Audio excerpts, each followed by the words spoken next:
Sunday story telling time. ఒక professor ఒక రైతు ట్రైన్లో కలుసుకొని ఒకే బోగిలో పక్క పక్క సీట్లో కూర్చుంటారు, మాట్లాడుకుంటారు. అయితే ప్రొఫెసర్ ఏంటంటే అతను అడుగుతాడు, నువ్వేం చదువుకున్నావు ఏంటి అంటే, ఏదో ఇంటర్మీడియట్ ఏదో చదువుకున్నా అని చెప్తాడు రైతు. మీరేం చేస్తారు సార్ అన్న రైతు అడిగితే, నేను ప్రొఫెసర్ని అయ్యా, నేను పెద్ద కాలేజీలో యూనివర్సిటీలో పెద్ద పెద్ద పిల్లలకు డిగ్రీ చేసే వాళ్ళకి, ఎంఎస్సీ చేసే వాళ్ళకి, పిహెచ్డి చేసే వాళ్ళందరికీ నేను చదువు చెప్తానయ్యా, మంచి యూనివర్సిటీలో చేస్తానయ్యా అని ఇట్లా గొప్ప చెప్తారు. చెప్పి ఇంతసేపు మాట్లాడుకున్న తర్వాత అది చాలా ఒక 4-5 గంటల ప్రయాణం ఉంటుంది అన్నమాట వాళ్ళు. అప్పుడు ఏం చేస్తారంటే, వాళ్ళు ఎక్కడ సికింద్రాబాద్ రైల్వే స్టేషన్లో ఎక్కుతారు. వాళ్ళు ఎక్కడికి వెళ్ళాలి మరి అంటే తిరుపతి వరకు వెళ్ళాలి. అంటే ఎంత లేదన్నా చాలా దూరమే ప్రయాణం చేయాల్సి ఉంటుంది. అయితే ఆ మధ్యలో మాత్రం ఏదో ఒక స్టేషన్లో ప్రొఫెసర్ దిగిపోతాడు. కానీ ఈ రైతు మాత్రం ఇంకా కలియుగ దైవమైనటువంటి శ్రీమన్నారాయణ దర్శనార్థం ప్రయాణం చేస్తాడు. అయితే ఏమంటాడంటే ప్రొఫెసర్ రైతు తోటి, ఒక గేమ్ ఆడదామా మనం టైంపాస్గా అంటే, సరే సార్ అంటాడు. అనగానే ఆయన ఏం చెప్తాడంటే, నేను ఈ గేమ్కు కొన్ని షరతులు చెప్తాను, ఒప్పుకుంటావా అంటే, చెప్పండి సార్ అంటే. ఏమని చెప్తాడంటే, నేను ఒక క్వశ్చన్ అడుగుతా, నా క్వశ్చన్ నేను అడిగిన క్వశ్చన్కు నువ్వు జవాబు చెప్పకపోతే నాకు 5 రూపీస్ ఇవ్వాలి.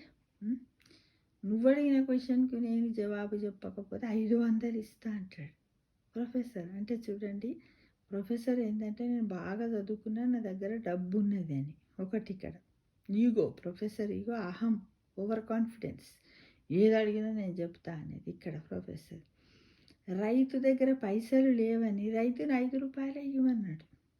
పర్వాలేదులే, ఎందుకంటే రైతు కష్టజీవి కాబట్టి ఆయన దగ్గర నుంచి ఎక్కువ డబ్బు తీసుకోవద్దనో, ఆయనని ఇబ్బంది పెట్టొద్దనో ఈ ప్రొఫెసర్ అలా చేసిండని మనం పాజిటివ్ థింక్ చేద్దాం ఫ్రెండ్స్, సరేనా? అయితే ఫస్ట్ ఏమంటాడంటే, నేనే ముందు అడుగుతా అంటాడు ప్రొఫెసర్. అడగండి సార్ అంటాడు. అడగండి అనగానే అడుగుతాడు, భూమికి చంద్రునికి మధ్య గల దూరం ఎంత అని అడుగుతాడు. అడిగితే ఈయన చెప్పాక ఏం చేస్తాడు, 5 రూపాయలు తీసి ఎవరికి ఇవ్వాలి, షరతు ప్రకారం ఒప్పందం ఒప్పుకున్నాడు కదా, 5 రూపాయలు తీసి ప్రొఫెసర్కి ఇచ్చేస్తాడు. తర్వాత ఇప్పుడు ఎవరి వంత వచ్చింది, ఎవరి టర్న్ వచ్చింది, ప్రొఫెసర్ టర్న్ వచ్చింది. ప్రొఫెసర్ వంత రాగానే ప్రొఫెసర్ని అడగాలి కదా, ఎవరు అడగాలి, రైతు అడగాలి. ఇప్పుడు ఇందాకనేమో ప్రొఫెసర్ రైతుని అడిగాడు, అడిగితే చెప్పలేదు, ఇచ్చేసాడు. ఇప్పుడు రైతు ప్రొఫెసర్ని అడగాలి, క్వశ్చన్ అడగాలి కదా. ప్రొఫెసర్ రైతు అడుగుతున్నాడు. ఏమని అడుగుతున్నాడంటే, 4 కాళ్ళు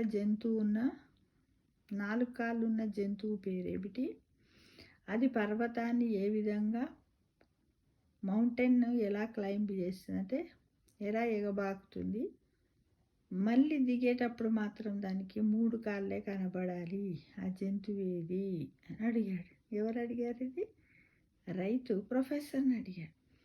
ఇక ప్రొఫెసర్ ఏంటంటే, నాకు రాదా, వస్తుంది అన్నట్టుగా పెద్ద గర్వంగా ఇట్లా ఒక లుక్ చూస్తాడు. రైతుని చూసి ఆలోచిస్తూ ఉంటాడు, అరే అసలు ఏంటిది అసలు 4 కాళ్ళ జంతువు ఏంటిది, మళ్ళీ దిగేటప్పుడు 3 కాళ్ళు కనపడడం ఏంటిది, 4 కాళ్ళతో ఎక్కినప్పుడు దిగేటప్పుడు కూడా 4 కాళ్ళుగా ఉండాలి కదా. కానీ అక్కడ ఏమడుగుతున్నాడు రైతు లాజిక్గా, దిగేటప్పుడు 3 కాళ్ళే కనబడతాయి, ఆ జంతువు ఏది అంటున్నాడు. ఇక ఇటు అటు ఎందుకంటే ఆ ప్రశ్నకు జవాబు చెప్పకపోతే ఆఫ్టర్ ఆల్ ఈ రైతు ముందు నేను ఇంత తెలివిలేని వాళ్ళని అయిపోతానని ఎలా ఉంటుంది కదా. బాగా చదువుకుని డబ్బు ఉన్న వాళ్ళకి బాగా అహం ఉంటుంది, ఏంటంటే అంతా నాకే తెలుసా అని ఆగమాగం ఉంటారు. వాళ్ళ ఫ్రస్ట్రేషన్కు వాళ్ళ దానికి అంత అవధులు ఉంటారు. ఇక బాగా టెన్షన్ పడుతుంటారు, ఇటు చేస్తాడు అటు చేస్తాడు, ఎంత ఆలోచిస్తాడు. నోట్బుక్ తీసుకుంటారు, రాద్దామని చూస్తారు, ఎట్లా చేసినా కూడా ప్రశ్నకి జవాబు దొరకదు.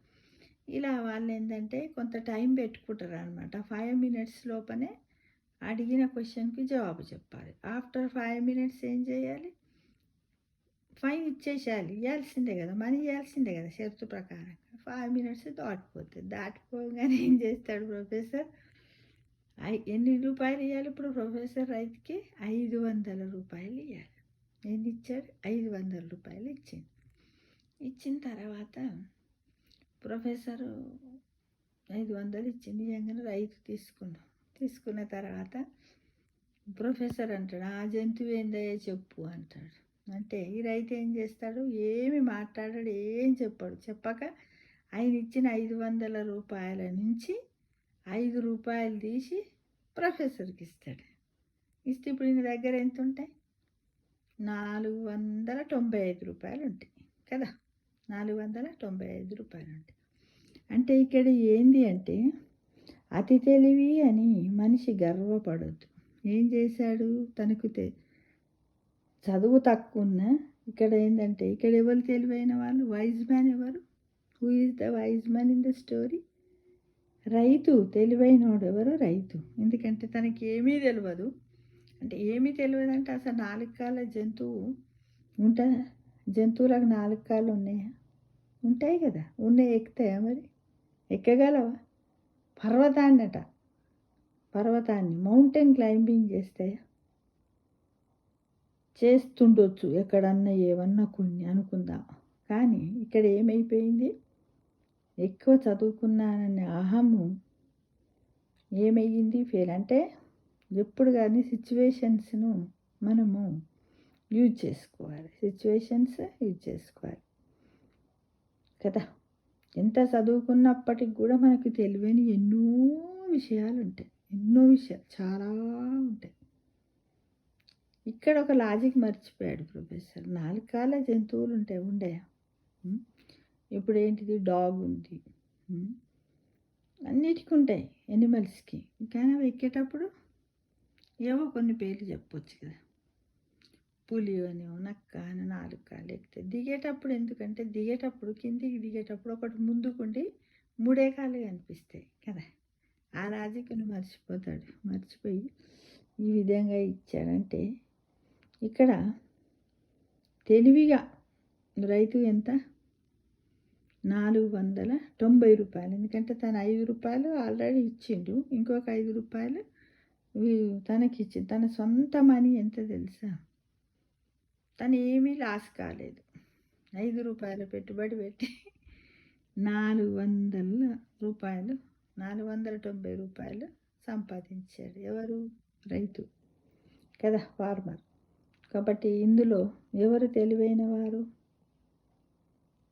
ఏమిటి? ఈ కథ ద్వారా మనం ఏం తెలుసుకుంటున్నాము?